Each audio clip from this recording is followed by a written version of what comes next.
Hello, this is Ryan Buckley, and I'm here with Windsor and 8-year-old Morgan Gilding, and we're going to be demonstrating how to teach a pray, which is where the horse gets on both front knees. It sets up for a lay down. So I've already in previous videos showed how I build up to this step.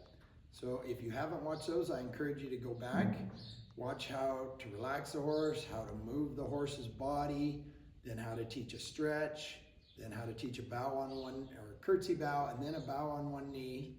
And that builds up to the pray. And I also, if you watch the video on the stretch, on the bow on one knee, I worked at bowing him on his left knee. So before I go to teaching pray, a lot of times I'll work on the other side and teach them so they understand when you tap that knee that they bend the right knee as well. So you can get them to bow on either leg, and then we will ask for the pray.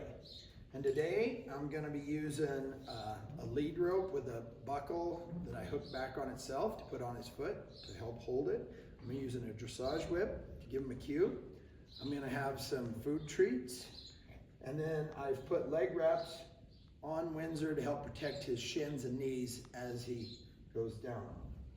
So I've also put him in a saddle. It helps you assist holding the leg. And what I'm going to do is I'm going to put this on his front right foot.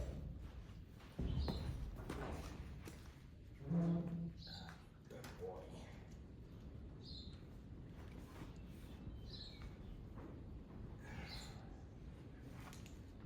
And then I'm just going to put it over the horn like that. And I don't start trying to teach the pray until I feel like they really understand the bow on one knee. So it may be a couple weeks of bowing on one knee or a month before I ask for the pray.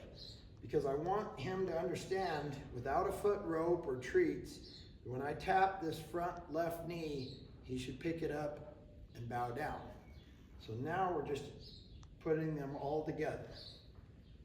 And I'm not actually going to put him against the wall on this one.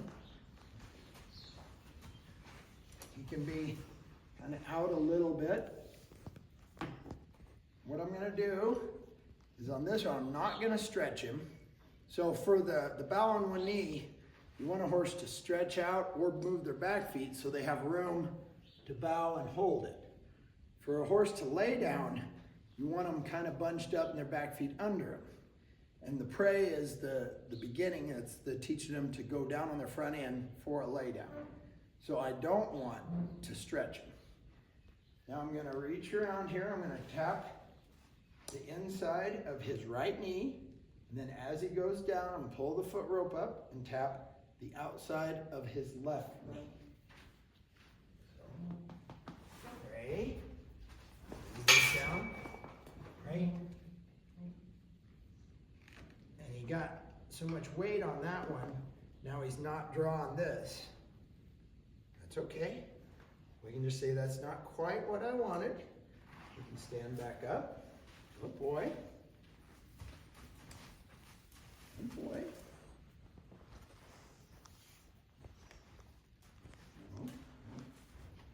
Quit moving. Quit moving. Good boy.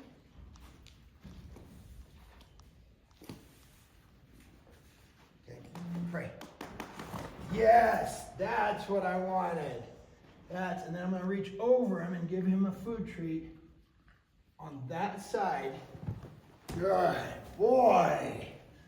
Good. And then I'm going to praise him with my voice, with rubbing him, so that once he starts to learn this better, then I'll use less food treats and more just praise. And the reason I reached over him and gave him the treat on that side is I want him to learn, as he's learning to lay down, to go down and then bring his body down next to me. That way his feet are away from me. So I want to encourage his head to come around that way. Thank you.